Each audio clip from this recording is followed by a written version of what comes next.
Hello and welcome to Edinburgh Business Stories. EBS is hosted by myself, Alex Richards of Umore, a video production studio based in Edinburgh and Bristol, and Alan Smith of Action Coach, providing business coaching throughout Edinburgh and the Lothians. If you aren't already, remember to subscribe, and I hope you enjoy this upcoming episode of Edinburgh Business Stories. Marie, thank you so much for joining us. You're very welcome. Thank you for inviting me. So give us a snapshot of who you are and what your business does. Okay, so I am Marie Owen and I'm the CEO and founder of LS Productions. And we're a location and production services business based here in Leith, working with global clients who want to make content. And our job, just to keep it simple, I'll try and explain it like I would explain to my granny, is we organise everything that you would see on screen. So somebody gives us their idea and we work out where they're going to do it, sometimes what country, not just what locations, then what locations. We do all the location logistics, the permits, the costings, everything like that, and all the other production services, equipment, cast, crew, animals, where they sleep, where they eat, their riders, how they power the equipment, how they get to set every day, where they sleep when they're off set, how they're entertained when they're off set. So we do everything from bringing the idea to life to hosting them on set until they then leave set and the job's finished. So it's magical chaos, I like to call it. And I know we're going to hear some stories of some famous people, but have you just got like one or two name drops at the beginning just to, keep everyone listening for the rest of it? So we just did an amazing shoot with Harrison Ford up in the Highlands. Absolutely incredible. It's about 11 little tiny episodes, like small films for Glenn Morangi, and he was over in Scotland doing that. It was amazing. You should look them up. They're really cool. And he was amazing. Was he? Mm-hmm. Well, there you go. So I'm sure we'll get onto them. How did this all start? Take us back. Well, I'll try and keep it brief. But a long time ago, I met my husband in a disco in Tenerife. There's a point to this story. And he told me he was a fashion photographer. I was 19 and from Pennycook, so I hadn't really heard about fashion photographers before. And I didn't believe him. Anyway, he was. And we got together and he moved to Scotland. He was working for a studio in Manchester, and part of that was travelling the world, doing fashion photography with different production companies. So he would go to different locations, then be hosted by a production company, and he would come home and say some were good and some were bad and some were indifferent. I was an air hostess at the time. I then left that when I had our children, and I took a career break and was bringing them up while he was travelling so much. And I would just be picking up this information from him. And in the meantime, the fact he was spending time in Scotland, that he lived here now, it's like, Scotland is beautiful. I'm only from Yorkshire originally, saying, how do I know how beautiful Scotland is? And everything I thought Scotland was, it isn't, or it is. There's all the Scottish stuff, but there's all the other stuff. And he used to say, we could be shooting that location and look at the amazing mansion houses out here and the different types of architecture. Or you could be up Arthur's Seat and have a sort of Highland feel. Then you could go down to Portobello Beach and get a beach. He said, you can't get that in London. Everything's miles apart. So the proximity and all the different styles. And he's like, we should start a production company. And I'm going to do the inverted we. So I was like, okay. And he said, we should go and have a look at some locations, put some locations together, and I could show my clients and hopefully encourage them to come to Scotland. It'll save them travelling around the world to exotic places. And that was the nub of the idea. So it was a location library, which we still have to this day, which obviously massively improved since back in those days. And then the idea of just putting good thinking, good common sense of planning these things. So very small shoots at the beginning. Yeah. Wow. And Marie, the LS, what does that stand for? So when the company was started, it was called Location Scotland. So it was about having locations in Scotland and doing the production services. Right. And that was great. It was a great name, apart from everyone just thought we did locations, which is still a problem with our business today. And then as we started to just edge out of Scotland, something like, I'd really like to shoot in Northumberland. I was like, oh God, I didn't really know much about that. We now shoot all over the world, so it was totally fine. But then the Location Scotland didn't really serve it anymore. Yeah. And we've just kept that as like, we're very Scottish, we're proud of our Scottish roots, but we're a global business. So. Yeah. Day one must be an interesting opening, right? Because it's like, you sit down and you go, okay, right, we've started this thing. Yeah. What did the first few weeks of that look like? Well, it's 19 and a little bit years ago, so sometimes I'm hazy to remember, but there was some real benefits at that point because I wasn't set out with a big business plan and big ambitions. It was more like help my husband work at home sometimes. That was really what I was doing. So it wasn't too overwhelming. It was actually really good for my mind. I had young children. I think they were 4 and the twins were like 18 months or something. So I had very young children. So it was really good for my mind to be thinking of something else, not just childcare. And also my husband at the time had an agent who I worked quite closely with, where I was picking up what everything meant. I mean, I keep this really simple, but production is sorting out a lot of problems and organising things well and being really honest. Can you get that or can't you get that? So even though I had no background in that, my background had been an air hostess and customer service and communication and being good with people actually stood me in good stead, even at that beginning. So really at the beginning, it was just about learning lots and not biting off more than we could chew. It was just tiny little things. And in the meantime, I was building up the database and building up contacts with suppliers and just bit by bit, very, very gradually. And I was very fortunate, or I feel we were fortunate because I was risking my time and energy, I suppose, but I was enjoying it. But I hadn't had a massive startup cost. My husband was paying our bills at home. So it wasn't like, so I could take my time and just kind of shape my thinking. And the business partner and I worked out for a short period of time only. This is the agent, that I just touched on. And I soon realised that our values weren't aligned. I didn't know I had business values, but I really had them built in for me from day one. So we parted company quite quickly, about 18 months into the journey, maybe slightly longer. And by that, I think I then had a clear head about what I thought could be achieved at that time and the way I wanted to do it. So it felt like I got a fresh sheet of paper and I could start again. But I think it was just a lot of that lovely startup energy when you think, why not? And there was not much at risk for me. So And is your husband in the business? He is, well, he's a shareholder, but he sits on our board. And again, I say that, it's very relaxed advisory board. So he's involved in terms of creatively what we believe in, what we're trying to achieve. It is, I suppose, a family business, but he's not actively involved. Probably a good thing. I'm not sure if that would work well, but he gets it, and he's involved in certain elements of how we're progressing our location database, for example, at the moment. So he's still very excited about it, but doesn't work in it day to day. This episode is brought to you by our sponsor, Southside Property Management. Are you managing property in Edinburgh? Then you'll want a team that treats your investment like it's their own. At Southside, they don't just manage, they maximize. From expert lettings and full management to project management that transforms layouts, they help landlords increase rental income and boost long-term return on investment. With transparent fees, responsive service, and a reputation built on trust, Southside are the go-to team for landlords across Edinburgh. Southside Property Management. Property made simple and profitable. Find out more at southsidemanagement.com. Now, back to the episode. Go and just tell me a little bit about your location database. That sounds interesting. It is really interesting. So the idea coming from John was he was often presented with locations that didn't exist anymore, or they were shot so poorly you couldn't understand how it would work as a photographer. And his dream was that we'd create this database that was shot really well. So as a creative, you could look at those pictures and go, I get it. I get the size of the space. I get the inside and the outside if it's a house. We've even started looking, at what's next door and what's around the corner and how far away is the beach or the forest or whatever, and putting location packages together. So him and I used to do that together with the kids in tow, and he'd take pictures and I'd write things down in my book. And now we have an in-house scout. We have locations across the whole of the UK, started in Edinburgh, spread across Scotland. We inched into England, which I touched on, and started looking for really great places that either we think it would be good for shooting because of its proximity to an airport, or where local crew are based, or where infrastructure like studios or kit and stuff, or places that we've been asked to look for specific briefs. We just made sure we held on to that data and put it in our database. So it's everything from great images, real images of real places where you can really shoot, and then the data that backs it up, how you can use it, how much it costs, how do you get into it. Was it good on the last shoot if we've used it before? So we've got a really good location platform really now, which is all powered by AI. You can get a brief in that can start sifting through our images. We have humans use it, but we use all the systems behind it now. So that's just built up over the years. Wow. And we've started to look at other global locations where we've got hotspots, front shop windows of great locations. So Malta, Mauritius and Kosovo and Albania, where we have locations at the moment.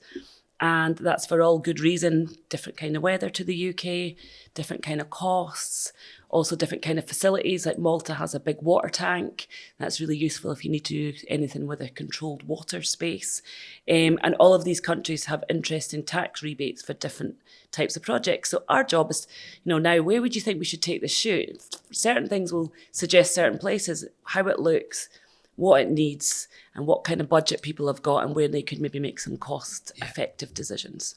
Wow. And this is for anything like film or any kind of content? It Film, is now, TV? but when the database started, and right back in the beginning of this journey, we only did fashion shoots, and they were stills fashion shoots. So it's anything that you would find in a catalogue, a magazine, or maybe on a billboard, for example. Right. So I always thought our first client would be my husband. Yeah. But actually, kind of out the blue, Crew Clothing rang me. And when I say me, it probably was me picking up the phone, me writing in my book what they asked for. And they wanted to come and do a shoot for, they're like a shirt. Yeah. They think they sell other things, but I always think they're a shirt company. But anyway, very clear what they wanted. Me and my husband went on a recce, found the right locations. Then we actually hosted them. I picked them up at the airport, and that was my first shoot, was with Crew Clothing. I got a few people to help me, very small scale. But the fashion photography was the sort of nub of the database. So they need to look at a brick wall or a wrought iron gate or a lovely set of steps or a beautiful fence or lovely, it's quite tight. It's not big, expansive locations. And so we got lots and lots of detail in this library.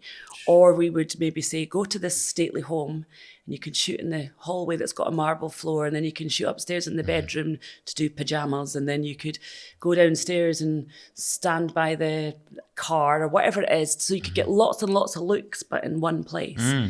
So that's how the library started in fashion. Our fashion clients sort of bled into advertising clients, still stills, no moving image at all at this point. And that would be like a bank or Vodafone or something like that. And one of my favourite sayings in business is same but different. The clients needed the same. Yes, they're a slightly different client, but it was no difference for us, providing locations and production services.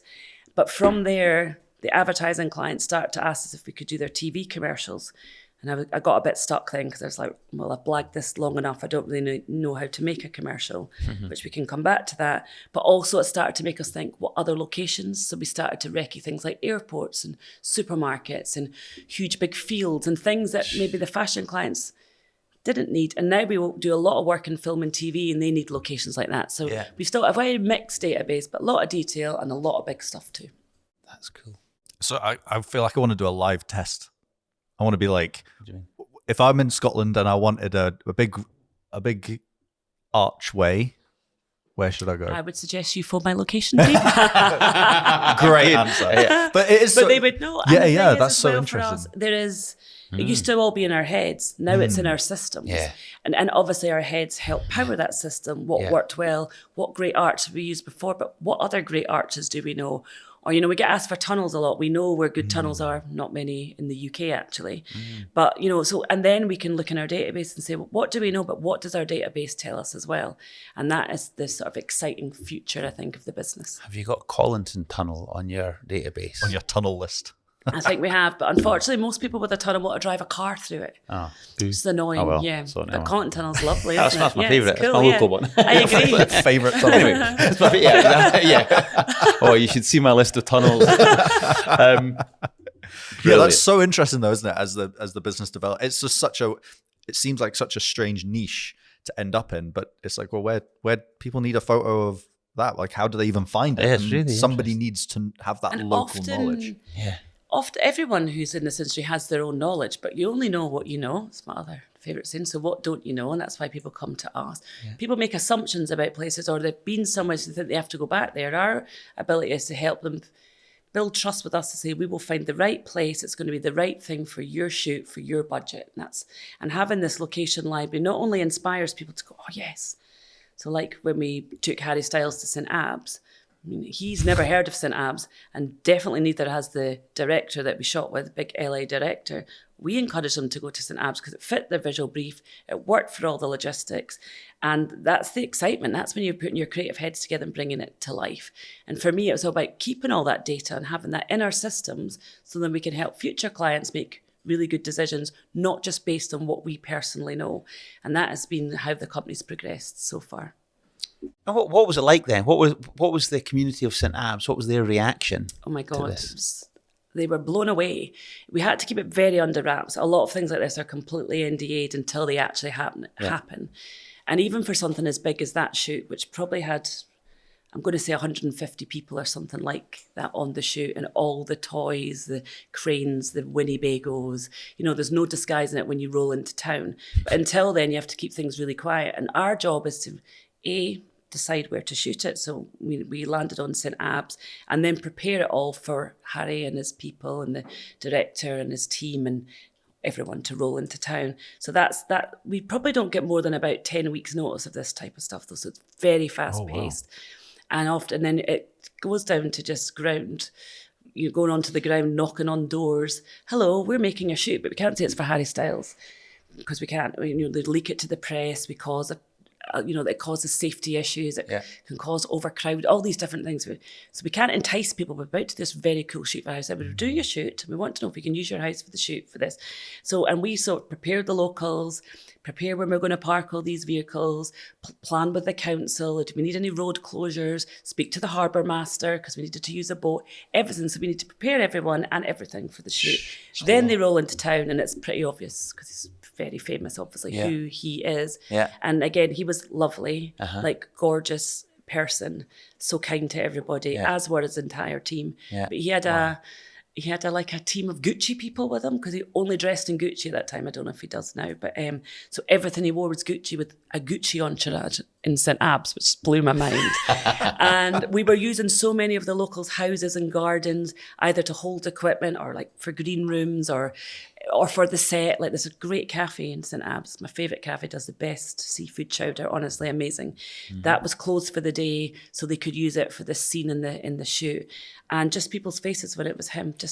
I've heard loads of good stories from there. It's one of my favourite places of locals enjoying the experience and how the stories they tell other people about their experience with them. So. And you told off camera, you told a little story about an old lady. Yeah, there's a little visitor centre in St Abbs. It's about all their fishing history. Yeah. It's also about Asgard because Avengers was shot there, and they have a Harry Styles shrine, which I love. They sell Harry Styles keyrings as well in this little. But they were telling me when I went in, and I was asking about it, and they didn't know I was anything to do with it, about a lady whose cottage was used. I'm sure it was the green room for Harry Styles, and I'm sure he had his dressing gown on, and he took champagne to her, and they sat in the back garden and drank it, and this was her top story of life, her moment with Harry Styles. And she'd since passed away, and this lady was just sharing the story, and then I said what I did, and she's like, oh my God, I shouldn't have bored you with these stories. Like, no, this is what makes our job super. Like, we do these big fancy things, but we do all the grunt hard work in between it all to make it happen, and it's our job to make it nice and accessible and fun for the people whose lives are affected by it, because we do have to close streets or close cafes and stuff, and sometimes that can annoy the local people. So we try to leave everywhere better than we found it, and with a nice feeling for everyone. That doesn't always work, but we try our best. Yeah. What are people's reactions then to being like, to just having their door knocked and said, hey, we want to use your house? Mixed. I mean, some people think you're a scammer. Yeah. And you need to have some sort of documentation with you to prove what's happening. Other people are really excited, want to know more. Or some people then phone the office to check. So we have different people go out and do this. But in the main, I find people, if you're nice with people and you're explaining, now obviously knocking on somebody's door is a bit odd nowadays, so you have to be good with people, but generally people are quite nice and they're interested, and it depends what it is. Do you want to go in their house, or you just buy? Like we had a shoot in Scotland where we had to find, this is a long time ago, we had to find a crossroads, but in the middle of the Highlands or in scenery, not in a city. And it was for a Bank of Scotland ad, and it was meant to be like the Saltire. It was meant to be the road, which that in itself is quite hard. None of it was to be comped. It wasn't to be done in post. It was to be real. So we have to find the real road that looks like a cross, or at least some. Anyway, we found it, fantastic. But overnight it snowed really bad, so the whole cross is covered up. I mean, you couldn't write this. So because we're crazy, we managed to find somebody like Jimmy, the snowplow driver, who basically snowplowed the cross all night to keep it snow-free. Yeah. So the ad, if you ever see it, is covered in snow. It shouldn't have been covered in snow, but at least there was a cross. And and how we found a snowplow drive, because they're all busy clearing the road. So, it's a bit weird. Anyway, when he snowplowed all the snow, it covered up the driveways of some houses because it pushed it all to the side. Now, to be fair, they were snowed in anyway, but we double snowed them in. And they were fine about it, but we were like, oh, sugar. We hadn't planned for snow, so we had to make this cross because everyone from London and the big agencies are up in Scotland to spend their money to make this happen. Yeah. And so we went to their door and gave, when we could get to their door through the snow, chocolates and baskets of things, saying we're really sorry. And I think that went a long way of people going, oh, how did that happen? Well, we're making this ad, and they're like, oh, that's kind of fun. Like, I think when you give people some information, people don't always like what they're hearing, but at least if you inform people generally, and I found that from the aeroplanes, when things were going wrong, nothing serious, or delays or fog, diversions, people are cross and angry, and you explain it, people are like, oh, thanks for at least taking the time to talk to me, rather than just, and I still think that's really important today. That's really good. Do you know what you're making me think of there? This is a bit random here, but have you seen Reservoir Dogs? Yes. Do you know Harvey Keitel? He has the role of the fixer. You guys are the fixers, aren't you? You just make things happen. Yeah. I like that. And obviously we do our best in advance to put a really good, robust plan together with backup plans, but inevitably things constantly go wrong because it's a whole set of circumstances coming together to make this stuff happen. So you're right, we fix a lot of things. Yeah. And what is your view on planning? Because I think you've mentioned that. You mentioned that in your. Say that again, sorry. What's your view on planning and about writing plans? So now I'm very much into. I thought you meant like planning the shoot. I think it's a really good idea to plan. Probably should plan. Someone should. Yeah. I suppose what I meant at the beginning, if I had tried to write a plan, then I wouldn't have known where to start. Where now I believe your plan's your plan. However you want to write it or draw it, it could be 50 pages long, it could be 1 page. Yeah. But I think it's important to write a plan because you kind of set it out with some sort of destination in mind. Yeah. And what I've learned now is use that plan regularly. So review it, work with it. It's not a dusty thing to go on a shelf, and tweak it as they go along, depending on what economic conditions, what's COVID, Trump, all these things that are happening, potentially affects your plan. So instead of dogmatically going, I've got a plan and I'm sticking to it, for me, it's kind of like a working document and we tweak. And I say it's not a tattoo. That's the good thing. It's a plan to be used. It's a map. It's a guide. And if you deviate from your plan, that could be the best thing that ever happens. But at least you've made a deviation. So right, I didn't quite right. That's what you meant by it's not a tattoo. Yeah, it's not permanent. So fixed in stone. Right. Do you know what I mean? And I think that can be daunting. Yeah. And where I've just got over that and thought it's just a guide, it's a blueprint, it's a template. I mean, we were fortunate this year that we've just had some growth funding awarded to us from the British Business Bank, because now we go into our next level of sort of transforming and digitalising some of the business. And we were awarded it from an arm of the British Business Bank called For Scaling Enterprises. It's actually a Scottish-based fund for exactly what it is, for businesses that are trying to scale or in the midst of scale. And for that, we had to put a very detailed, granular, exact plan of what we would do with the money. And that's a whole different thing. Apart from, we work with them like business partners, and they are also aware that to make that plan work, part of our jobs as entrepreneurs and leaders is to adjust the plan accordingly, because we've not got a crystal ball. And I think some people do go, oh, I've got a plan, and they're just, as I say, so focused on it, and they're not really thinking what's happening today. What's gone faster, AI, all this stuff's happening at such speed. What we thought might have been interesting to us 6 months ago, where are we at now? And they love to hear that you're tweaking the plan, you're taking all these things into consideration, and you're trying to make sensible decisions based on that. So even though that was a very, a really detailed plan for these funders, they still expect the plan to change. And I thought that's really interesting to hear. And in terms of as you scale, and obviously you've grown, a sizable team now as well. How, talk to us a little bit about kind of your view on building team and, I guess, well, culture. Everyone says this, but absolutely at the heart of LS is our culture. And that goes right back to I couldn't continue to work with the partner that I started the business with because the culture and values just didn't fit. Right. Yeah. And I think, it's all related to being a good human. The difficult thing is in business, sometimes you have to make decisions that doesn't make you feel like a good human, but the business comes first.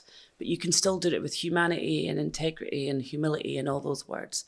And one of our company values, sorry, it's a little bit of a swear word, is don't be a dick. And it's something I hang on to every day. I think, I might own this business, I might be the leader, but there's no ego involved here. I've got a job to do and a responsibility to the business. But everyone in that business is as important as me, all our suppliers and our brilliant freelancers, et cetera, et cetera.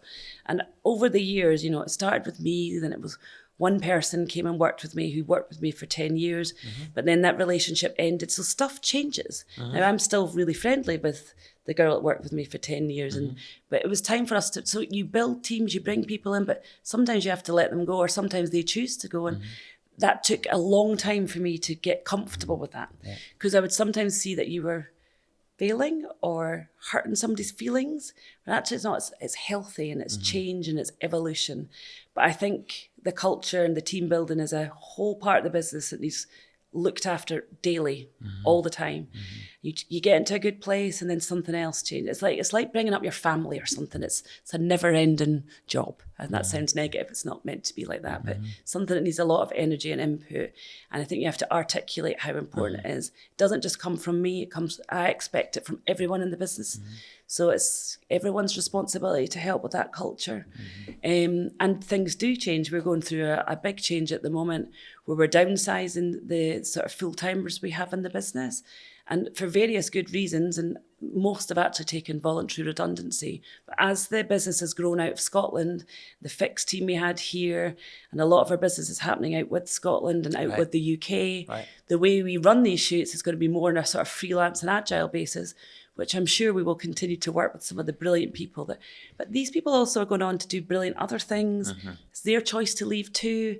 We leave on with good feelings. So I think it's a really difficult thing. I think people are the hardest thing in the business, but it's the thing that probably needs the most attention and work. But also it's the magic that makes amazing thing happens. And I think if that's your intention to make it a great place to work and you work really hard at it, you've got more chance of success. And out of interest, what kind of people then? What are the backgrounds that people come from into your business then? I mean, it's a brilliant question because we often get a lot of people who are going through like trainee programs through something like BFI, which is the British Film Institute, or they're doing stuff with Screen Scotland or at university. But also some of our brilliantest people come from bars and customer service jobs, anything to do with events, people skills. One of the guys that's leaving us now, I was chatting to him the other day and he said, remember Marie, I came to you for some work experience. It's 9 years ago now. I was like, oh yeah, I forgot. Now he's producing pretty big shoots on his own now, because I don't think you could beat just good common sense, which although everyone's interpretation of common sense is different, and learning as you go. That's what I've done. Learn, surround yourself with good people and learn. But that, and just a real sort of good, nice attitude person. That's how we would be. People who've got an open mind. They're really good listeners, really good communicators, warm. You can get that energy from them. So a lot of different people, but yeah, a lot of bar people have actually been really good production people for us. Is there a time where you remember, you started the business, it's running, and then all of a sudden you're sort of going, oh, hang on, yeah, this is beyond just me and one or two. 100%. What was that turning point? Probably the first turn. There's been loads of turning points. I think it's like a journey with loads of hurdles and twists and turns. If you draw a picture of it, it's never straight line progress. Probably, I've always believed surround myself with people who are better at the job than I am. 100% believe in that, which can often make you feel a bit threatened because you're like, well, what's the point of me being here? And I know I've got a role to play and I've got better at appreciating that or owning that. But I think to begin with, I needed people who really understood production, who had the background of working on shoots before. Like my MD, Sarah, started with me 13 years ago when we made the jump from advertising into TV commercial. And she's worked her way through the business, and as I say, MD and operationally runs the business day to day. But I think right back, probably my first 3 employees were production, and because we needed that and we were full on working our socks off. But my 4th or 5th employee was a marketeer, and it was somebody I met who'd just been traveling. She was amazing. She worked with me for years. And people kept saying, your business is so small. Why do you need somebody in marketing right now? And I was like, well, my opinion still to this day, like we head office in Scotland, or at that point, our office is in Scotland.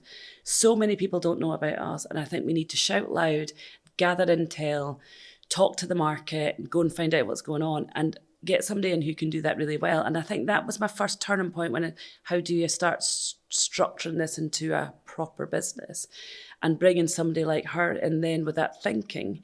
I think the other time is when you really, really need to get to know your numbers. And I still would say now, I'm not a number person, but numbers excite me if I'm given context and insight. So you need really good people who crunch the numbers and can give that context. Is quite a difficult combination, but we've made so many mistakes in the past of cash because we didn't understand cash properly. So things like that is when we've got to get more grown up here. And it's how do you keep that feeling of a group of people working hard together, but then start bringing in these more systems and processes and structures that build the business and gives it some security. So there's loads of stories like that when I think you just have to get a little bit more serious, but try not to take the magic out of it. Difficult balance. Marie, just going back to the numbers bit as well, I totally relate to what you've said around the numbers need context. Without the context, is there an example that you can share that might kind of bring that to life for us? I think I've always treated this business a bit like my home bank account. I need so much in the account to be able to spend it. If not, I go overdrawn. Now, I've realised there's a lot more depth and shape to business finances than that. It held me straight when the business was very small. And I think I've always, count the pennies and the pounds, look after all that kind of stuff. I still really believe in. But just understanding more about accounts, management accounts, certainly the cash flow, because I think people think if you've got profit and you've got, well, in fact, I think they think if you've got turnover, you've got cash. Well, understanding even simple things like, depends how long it is till your clients pay you. And if you're paying too fast, I know this is obvious, but actually sometimes I don't think it's that obvious. You're paying too fast, you can run out of cash. Be the most profitable business in the world and run out of cash. So that difference between profit and cash. Even I remember being at an event and it was like, an accountant or something was doing a talk, explaining the difference between net profit and gross profit, which sounds really obvious. But again, sometimes these things aren't. So actually just really getting to understand what these simple terms mean that everyone bandies about, then what does that mean to my business? And therefore, I think for me, even now, like I have a fractional CFO, which is a fancy word for a very high level numbers person who works for us 10 hours a week, who brings really strategic financial thinking to the business. But my job is to ask her great questions to help me make sure that the company's in a healthy place.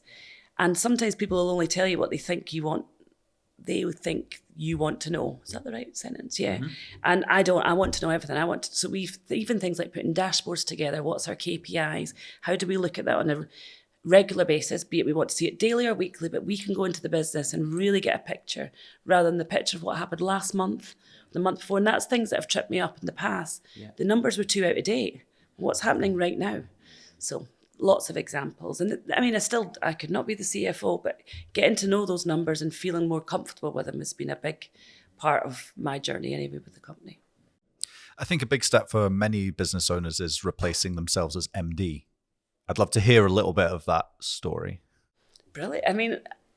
Yes and no. I've always felt founders especially have this idea of a business, and very entrepreneurial, which I believe I am, and have this idea, and then you kind of run out a bit of I need the excitement to keep me going. I'm always on to the next shiny thing, which is not necessarily that good for leading a business operationally. Mm-hmm. And sometimes I think founders bottleneck their business because it's all about them. Everything has to go through them. Therefore, you're not building your team. I use so many sports analogies, but you don't score a goal unless the team plays well. Mm-hmm. Everyone in the team has a role to play.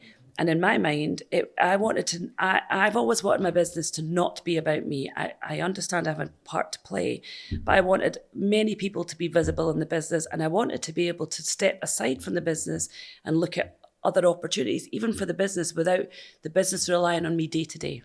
And that's where the MD sort of succession came about. Mm-hmm. As I say, Sarah joined us as a freelancer and worked her way through the business. Mm-hmm. And she was always really clear with me, I want the MD job one day. And I loved that. So it helped me work with her, coach her, if you like, and prepare ourselves for that change. And it is a big change, and it continues to change. I'm CEO, she's MD, but we'll probably do 10 or 12 million this year. Probably when she became MD, we did about 3 or 4 million, it's just rough figures like that. Mm-hmm. So even the type of work we're doing, the size of the business we're running has changed from when we became in. So we constantly working on that relationship, our values are very aligned, but we're quite different as people, which I absolutely love. But we have a good friendship and like such a good trusted relationship. But we also have had to really work on our professional relationship, what we expect from each other, how we're going to deliver that to each other. Like, I'm meeting her after this, and we obviously say, hello, how are you? But we have a very formal meeting every Friday. We save all our stuff up for a Friday. And then another time we'll go down the pub or go out for lunch. But we have this process now. So we kind of know where we stand. So there's lots of things in getting yourselves in a good position and not stepping on each other's toes or me micromanaging or all that kind of stuff. So it's a lot of learning in that. And I can understand why it's tricky, but I've always really wanted that in our business. And what do you spend most of your time on now then? I was going to say sunbathing, going on holiday. One thing I do get now and this is brilliant, and it's not answering your question yet, is we can all go on holiday. And I think it's so important to switch off from work and not be called on I mean, if I had something important, I could call Sarah at any time, or anyone in the business. But ideally, you don't look at your emails, you don't look at Slack, you don't do anything. And that's another reason I really want the business to be shaped like it has. I think my job is a couple of things. It's to look to the future and what we're doing to evolve as a business. It's to help keep the culture and the magic of LS intact and keep an eye on it. I think as the founder, my voice is important about why we exist and what we do. And I do loads of networking, to some extent sales, but I would just say it's more relationships. And I go to lots of events. I learn loads. I'm in a group called Vistage. It's all about learning. Go to lots of things to learn. And also just be a bit of an ambassador, face of the business. As I say, I'm not the only face of the business. You'll see lots of faces, lots of LS people around, but really that's my kind of focus now. And can I just ask, you did mention, there's two things I wanted to kind of touch back on. Did you say right at the start that it was magical chaos or organised chaos? What did you say there? I'm calling it magical chaos. Magical chaos, yeah. Because somebody said that to me the other day about what they're doing a new job. I said, how is it the minute it's magical chaos? It's like, that sums it up. Well, it's brilliant, but it's mental. Yeah, and I think that's it. I'm trying to actually just get my head around how much you must have to deal with in terms of getting all the little things right. Oh. And that's a skill. It is a skill. And we're actually just looking at a bit of a refresh of our brand and our messaging, because what we do as humans is the icing on the cake. But a lot of or as much as we can of our information is processed and systemized. And if anything, let's not reinvent the wheel every time we do something. Now, clearly everything is bespoke, or it has nuances. But as I say, it needs certain practicalities, including things like call sheets, movement orders. So anything that we can do to automate, optimize, we'll use all those words, systemize, get our systems talking to each other. Yeah. So all of that stuff, I think, is really helpful in saying we've got the basis of how to put a production together within our systems. We've got the location knowledge, we've got the data about where the locations are, what country they're in, what the weather's like, all that kind of stuff. And then things like crew contacts and hotel contacts and great caterers and the people that supply the honey wagons, which are the toilets, like all of that's in our system. It's not me scratching my head every single time. Who did we lose in that last shoot? Which is what it was like at the beginning. So it's always about kind of feeding that data into a system and then being able to use technology to draw that out of the system and put these together. Because everyone wants everything so fast. I mean, I talked about the turnaround of Harry Styles. Even bidding on that type of job, sometimes a client's looking for a very detailed response within 24 hours. And granular, and you need things like helicopters and safety ropes and I don't know, whatever things that you don't really know the cost of. You need in your suppliers to give you accurate budgets, because we get held to a number that really we can't go over unless there's things that need to be going over. So the more that we have that data and we can say, we can give you this ballpark. So it's like trying to take as much of that stress at the beginning to give the client as good a picture as you can of what's possible. The job might not go ahead. Often these jobs just go in a puff of smoke and you put days and days of work in. How do you regurgitate as much information as possible, systemize data and all that kind of stuff, and then sprinkle the magic of the experience of the producers on top? That worked well. Do you know anything about this? We do lots of work with sheep.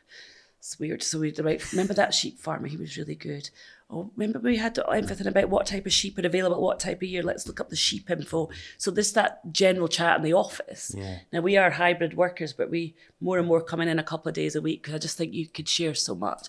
So that's the way we try and do it. Yeah. Take the weight out of it, but then sprinkle the human magic on top. Do you know, there's a phrase which you might have heard before, systemize the routine, humanize the exception. And it's like, that's how I've kind of heard what you've said absolutely. there. And we've touched on this briefly, but we started in fashion, went into advertising, went to TV commercial. We end up doing some music videos. We don't do tons of music videos. And now we service film and TV as well as make our own content, which is something completely different, but still uses all of our production services and knowledge. But actually, more and more, I think, as content is bleeding into content, a couple of adverts we made this year are beautiful stories. So they're storytelling. They're like mini films, even though they're an advert for something. So much about branded content, all this kind of stuff. All of our knowledge that maybe we did a big shoot for Dior, which was more than magical chaos, I have to say. But everything we learn on that could just be as useful when we produce our own content. All of our learnings of production knowledge is as adaptable from the fashion to the film. Like, do you know what I mean? That's what makes us brilliant at what we do, because we have so much varied experience.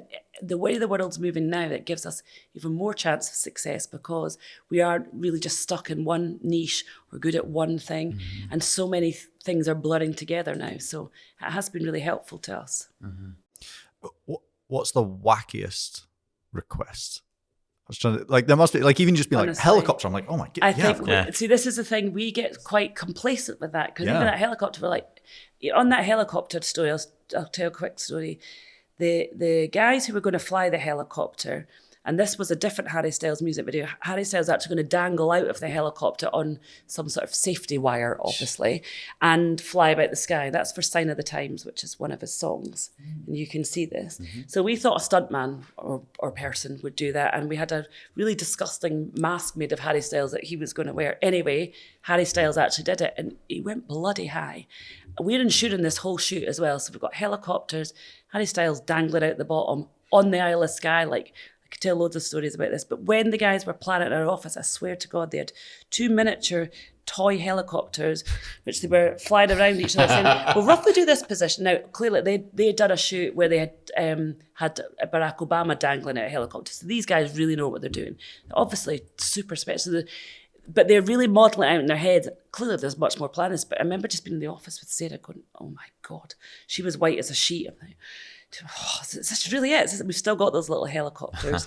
Sometimes somebody says, where is the most likely for a rainbow to appear? It's like, are you having a laugh? Then I had a real thing, maybe there is a more, and I was like, Marie, we did a shoot, the Dior shoot last year, had a unicorn in it. Somebody actually thought it was going to be a real unicorn. I was like, oh my God, who are we dealing with here? I'm trying to remember, there was just the way we get described things sometimes. We're trying to visualize it in our head. And sometimes what I hear people on the phone repeating back to the client, do you really mean everyone has to crouch down and get on top of each other and you're making a human pyramid? You're thinking, what the hell? Are you sure that's what they mean? I mean, honestly, I could go on all day. So one client a long time ago wanted to put a tiger and a deer in the shot together, but without any cages or fences or tamers. Yeah, that's going to work. You're like, I'm just like, do you know tigers might eat? First of all, might eat you or the deer. I don't know. And then you're like, oh my God, these are so in their creative space. Yeah. They've forgotten about reality. Our job is to be creative, but remind everyone gently about reality. We did a kids shoot once, and it was on a hilltop, not a cliffside. It sounds really dangerous, but it was on the top of a cliff area. And we were saying, we'll have to put barriers out, working with 5-year-old kids. And the clients, no, it'll spoil the look. It's like, well, I think this is important for health and safety, puppies and children and whatever. And there's edges nearby. It's things like that. You're like, right, go back to common sense, go back to don't be a dick, all those things, just those values, but they're the stories and we're 20 years old next year, and there's just I'd like to make a big scrapbook of all the stories, because tons of them. Tell us about Harrison Ford. You mentioned that at the start. Well, sadly, I wasn't on the shoot. But my son works in the business, and he was stand-in for him many times, which was amazing. He was like, Mum, I stood in for Indiana Jones, which we used to watch when he was little. And it's just, again, it's incredible. Somebody of that stature comes here and we get to work with it. And the crux of the story it's kind of playing on the fact that he's meant to be quite grumpy, and he's got this sort of grumpy side to him. So there's a series of mini films for Glenmorangie, I should say it properly. And a lot of it was based at the distillery up there, and used a lot of the distillery workers, which again is quite difficult because you've got normal people to speak on camera. As I said, that I think for the not actor or actress person, that's quite hard. But they were amazing, and he was really amazing at putting them at ease, so I heard. And really cool and relaxed with everyone. He stayed on a big estate with his family, and he was obviously super well looked after. Some of the stuff was filmed at that estate too. But they just said he was really nice on set. Would smile at people, he'd wander over to Kate and say, oh, what is it we're having for lunch today? Or he took something out of a basket. My son was carrying like fruit basket, and he was like, oh, thanks very much, mate. You know, just, and you're like, at the end of the day, it's just a person. Yeah. I know he's Harrison Ford, but then I think, and then I'm not being rude, I think he's just an actor. He's not like a ambulance driver that saves lives. So, you know, like, but actually there's this big stature. We find mostly we've worked with a lot of A-list people. It's really interesting, but most of them are absolutely sound to work with. It's often the entourage and the fluff that we're given to deal with, which is fair enough. We'll do whatever, but I think sometimes other people make it harder than it needs to be. Because we just get told you need to do this. We can do anything within reason. But we're not mind readers, so make it easy for us. Tell us exactly what these people want and we'll make it happen. Sometimes they need their specific coffee flowed in from some Italian cafe that you can't buy online. So we have to send somebody to Italy to buy it from the cafe to bring to the set, and then they don't drink the bloody thing. So anyway. Crazy. But then that's the brief, and that's all put in the budget. Yeah, well, if they want to buy it. If they really, and we'll say, you sure? And obviously if I work out the best way to get the thing, you know, we won't just say, Marie, get on a plane and go and get it. But in some circumstances, we actually did have somebody in the country who was coming for the shoot who specifically went to the village and brought it over. So it wasn't one of us had to fly over. But literally, if the brief is, if that's what you've got to do, then... But sometimes it's crazy. And as I say, they don't drink it. You think, it's a bit of a waste of money, isn't it? But that's none of my business. I just wouldn't ask for that. We ask all our guests, what is your guiding principle in business? I've said it already. Just don't be a dick. It's my biggest thing. It's like, keep your ego in check. Listen to people. Don't think you've got... I think the other thing for me about that saying is like, if you think you know everything, then you really know nothing. And for me, it's keeping that open mind, surrounding yourself with great people, not getting above your station, being open, being honest, being firm, all those things. But there's just no need to be a dick. It's probably my guiding principle in life, to be honest. Marie, thank you so much for coming on, sharing your story, and we wish you all the luck in the future. Thanks so much for having me. Thank you.